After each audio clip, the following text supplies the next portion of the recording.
ئەم کاتت باش کاک سەرهەنگ هەرچەندە کۆبوونەوەکە تا ئێستا کۆتایی نەهاتوە بەڵام چ شتێکی گرنگ هەیە سەبارەت بە ئەنجامی کۆبوونەوەکە دەکرێت قسەی لەبارەوە بکەیت. زۆر سپاس دەکەم ئەم کاتی ئێوە بینەرانیش باش دیارە هەموو ئەو وەزعانەی کە لە دەوروبەرمان ڕۆیە لە دەوروبەری هەرێمی کوردستان و هەموو وەزعانەی کە لە ناوخوا هەیە ئەو بارودۆخە سیاسی ڕوبەڕووی هەرێمی کوردستان بۆتەوە ئەو بارودۆخە ئابووری ڕوبەڕووی هەرێمی کوردستان بۆتەوە هەموو ئەمانە قسە و باسی کۆبوونەوەکەی ئەمڕۆ بۆ ئەبێت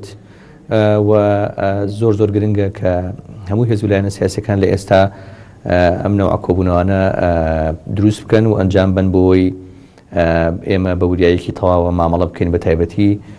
لەگەڵ ئەو دۆخەی کە احتیمالی ڕوودانی هەیە لە دەوروبەرمان و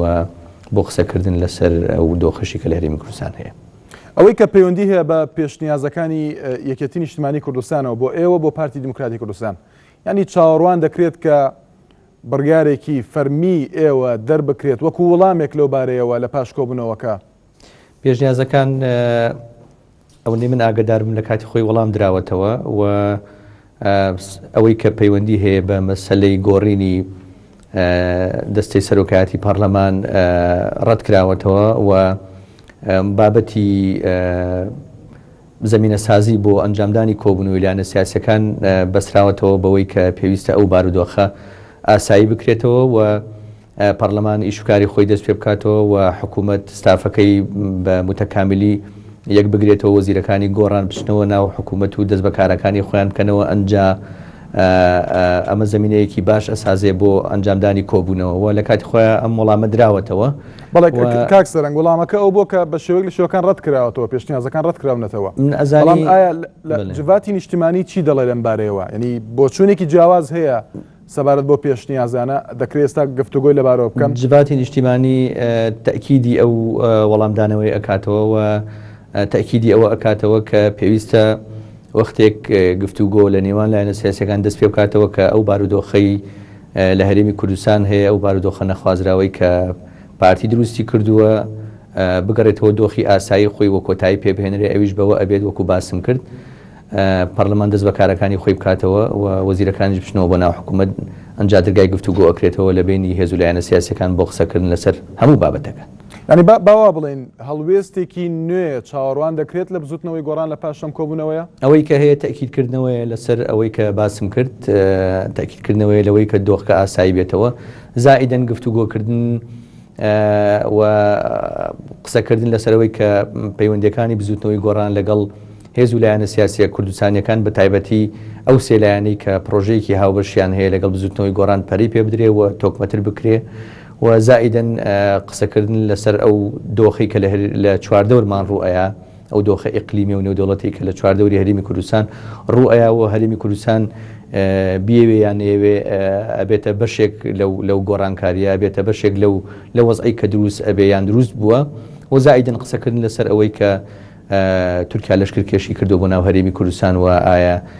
لە ئێستاە هەرێمی کوردستان لە بەرژەوەندی خەڵکی هەرێمی کوردستانە کە خۆی یەکلایی کاتەوە لەسەر یەکێک لەو بەرانەی کە هەیە لە منتیقا وەکو بەرە ئیقلیمیەکان بەرە نێودەوڵەتەکانیان هەموو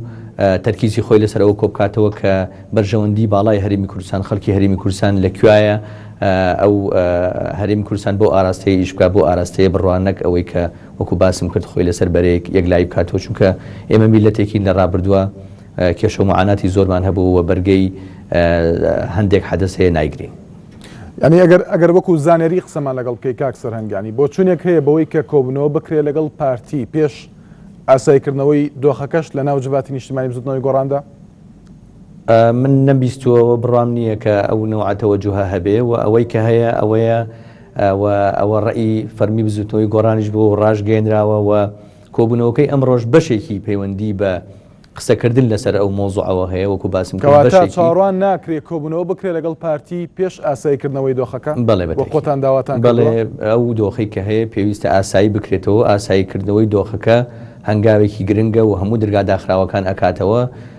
ئەم دۆخی کە دروست بووە دۆخێکی زۆر نائاساییە و دۆخەکی زۆر نایاساییە و ئەمە نە پێشمەرجە نەمەرجە بەڵکو ئەو تەرەفانەی کە بە تایبەتی پارتی داوای ئەوە کە ئێستا بەم حاڵی ئێستەوە کۆبوونەوە بکرێ و پێویستە ئێستا کۆبوونەوە بکرێ ئێمە ئەوە بە مەرج ئەزانین ئەو بە مەرجەزانین لە بەرامبەر ئەمەی گۆڕان مەرجنی ئەمەی گۆڕان وەکو باسمان کردو پێشتریش ئەوەیە کە زمینە سازی بکرێت زمینە سازیەکە بە بڕای ئێمە بە ئاساییکردنەوەی دۆخەکە بێت چونکە بە تایبەتی لەم دەچمەوە سەر قسەیەکی وتەبێژی بزوتنەوەی گۆڕان ئەو قسەی لەسەرەوە کردبوو کە لایەنەکانی تر یەکێتی و یەکگرتووی کۆمەڵ دەڵێت چاوەڕوان دەکرا ئەوان هەڵوێستی تونتریان هەبوایە تا چەند لەم کۆبوونەوەیەدا یان هەڵوێستێکی نوێ هەبێت لەلایەن بزوتنەوەی گۆڕانەوە بەرامبەر بە حزبەکانی تر بەرامبەر بە سێلایەنەکەی تر کە ئێوە پرۆژەتان هەبوو لەگەڵیاندا لە پەرلەمان. بەڵێ ڕاستە دەبوایە هەڵوێستێکی جددیتریان هەبوایە ئەو من ئەڵێم جددیتر لەبەر ئەوەی کە پێشتر پرۆژەیەکی هاوبەش هەبووە لە بینی ئەم چوار لایەنە سیاسیە بۆ گۆڕینی یاسای سەرۆکایەتی هەرێم و هەموو لایەنەکانیش تا ئێستا باسی ئەوە ئەکەن ئەو سێ لایەنەی دیکە کە متەمەسیکن دەستیان گرتووە بە پرۆژەکەی خۆیانەوە تا ئێستا هیچ لایەنێکی سیاسی ڕای نەگەیاندوە لەو لایەنە سیاسیانە کە پەشیمان بوونەتەوە لە پرۆژەکە یان نەرمی نواندنێکیان هەیە متەمەسیکن بە پرۆژەکەەوە و هەموو ئەم وەزعانێکی کە دروست بووە دەرەنجامی ئەو یاسایە بووە دەرەنجامی مناقەشەکردنی ئەو یاسایە بووە لە پەرلەمانی کوردستان دەرەنجامی کێشەی سەرۆکایەتی هەرێم بووە و ئەمە نەتیجەی ئەو بارودۆخە بووە نەتیجەی ئەو وەزع بووە و ڕەنگە لە چەند ڕۆژی داهاتووشە کە کۆبوونەوەی ئەنجومەنی وەزیران بکرێ و بە بڕای من پێویستە لایەنە سیاسەکان ئەم لایەنە سیاسیانەی تر لە ناو ئەنجومەنی وەزیران قسەیەکی جددیان هەبێت لەسەر ئەم باشە بۆ نمونە قسەمان کرد لەسەر پێشنیازەکانی یەکێتی نیشتیمانی کوردستان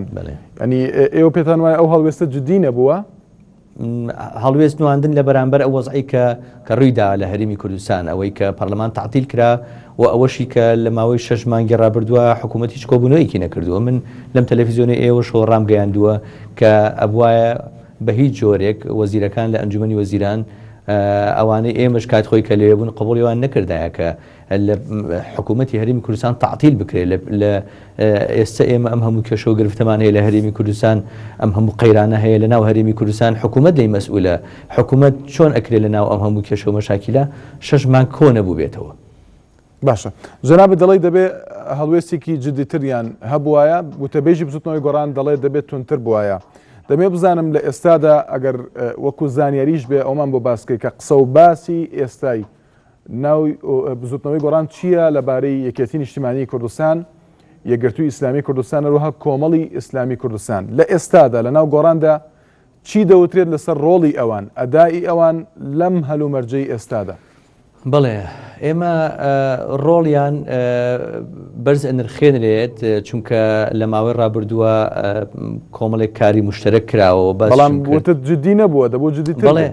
بەڵێ دەبوو جددیتر بێت جددیتر باسی چۆن بەرزی دەنرخێنی بەرز نرخاندنەکە ئەوەیە کە هەموو پەرۆشەیەک هەیە لەلایەن ئەم هێزوو لایەنە سیاسیانەوە ئەم سێ لایەنە سیاسی ترەوە بۆ ئەم دۆخی هەرێمی کوردستان و ئەوەی کە نابەرپرسانە مامەڵەکە دیارە و هێزێکە ناوی پارتی دیموکراتی کوردستانەوە هەڵوێستە جددیترەکە مۆزوع ئەوەیە کە دەبوو قسەیەکی یەکلاییکەرەوەیان هەبێ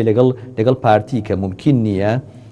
لەبەر ئەوەی کە مناقەشەیە کراوە لەسەر یاسایەکی سەرۆکایەتی هەرێم و ئەو مۆزوعێکی یاساییە و مودەی سەرۆکایەتی هەرێم بەپێی یاسا کۆتایی هاتووە و هەموو ئەم مۆزوعانەی کە ڕووی هاو دەرهاوێشتەی ئەو مەسئلەیە ئەبوو لە بەرامبەر پارتی دیموکراتی کوردستان مۆزوعەکەم ئەوەیە هەڵوێستە جددیەکە کە ئەبوو هەیان بواە بە جددی بە پارتیان بووتایە کە تۆ موسەبەبی دروستکردنی ئەم دۆخەی لە هەرێمی کوردستان و ناکرێت لە ناو ئەم هەموو قەیرانە چ لە ناوخۆ هەیە چ لە دەرەوە هەیە چ وەزعانەی کە باسم کرد ئەم دۆخی هەرێمی کوردستان بەم نەوع درێژەی پێ بدرێن ئێمە لە پەرلەمانمان هەیە ئێستا و حکوومەتیش تعتیل کراوە